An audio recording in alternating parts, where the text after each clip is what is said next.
Supreme court का आरक्षण पर फैसला, कोटे में कोटा, लेटरल एंट्री और जातीय जनगणना, इसके साथ ही झारखंड में अकेले चुनाव लड़ने का ऐलान, ये तमाम पहलू हैं जो इस बात के इशारे दे रहे हैं कि चिराग पासवान आने वाले समय में भारतीय जनता पार्टी की मुश्किलें बढ़ाने वाले हैं। आपको बता दें कि कई पहलू ऐसे नजर आते हैं जिसको लेकर अब बिहार ही नहीं बल्कि देश की राजनीति में इस बात के कयास लगाए जा रहे हैं कि चिराग पासवान अब गुजरात लॉबी की मुश्किलें बढ़ाने वाले हैं। पहला मौका जब आता है जब चिराग पासवान बिहार को विशेष राज्य का दर्जा दिलाने का समर्थन कर देते हैं। इसके साथ ही कोटे में कोटा जो सुप्रीम कोर्ट का फैसला आता है उसकी खिलाफत करते हुए नजर आते हैं और विपक्ष के द्वारा बुलाए गए भारत बंद का समर्थन कर देते हैं। इसके साथ ही लेटरल एंट्री पर जिस तरीके से चिराग पासवान का रुख रहा था, कहीं ना कहीं वो इंडिया गठबंधन के सुर से सुर मिलाते हुए नजर आ रहे थे।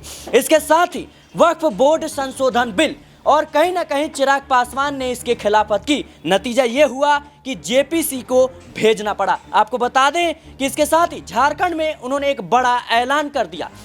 विधानसभा चुनाव झारखंड में होने हैं और कहीं ना कहीं लोक जनशक्ति पार्टी रामविलास ने यह ऐलान कर दिया है कि आने वाले समय में चिराग पासवान की एलजेपी-आर पार्टी जो है वो अकेले चुनाव लड़ेगी। अगर सहमति नहीं बनती है तो अकेले चुनाव लड़ा जाएगा। फिलहाल देखा जाए तो जातीय जनगणना ये वो मुद्दा है जिसको लेकर विपक्ष लगातार कहीं ना कहीं मोदी सरकार को घेरता हुआ नजर आया था लोकसभा चुनाव के दौरान और इससे पीछे हटती हुई आती है मोदी सरकार। लेकिन जातीय जनगणना का मुद्दा एक बार फिर से चिराग पासवान ने उठा दिया है और ये पहलू है जिनको लेकर अब चर्चा इस बात की हो रही है कि क्या चिराग पासवान अब कहीं ना कहीं अपनी ही सरकार की खिलाफत कर रही हैं? क्या चिराग पासवान अब गुजरात लॉबी की मुश्किलें बढ़ा रहे हैं? क्या चिराग पासवान अब एनडीए से बगावत करने वाले हैं? ये तमाम सवाल हैं जो इस वक्त बिहार की राजनीति में उठ खड़े हुए हैं क्योंकि बिहार में विधानसभा चुनाव नजदीक है और चिराग पासवान का ये रुख अपने आप में कई सवाल खड़े करता है कि चिराग पासवान आखिर चाहते क्या हैं? क्या चिराग पासवान एनडीए में असंतुष्ट नजर आ रहे हैं? क्या चिराग पासवान अब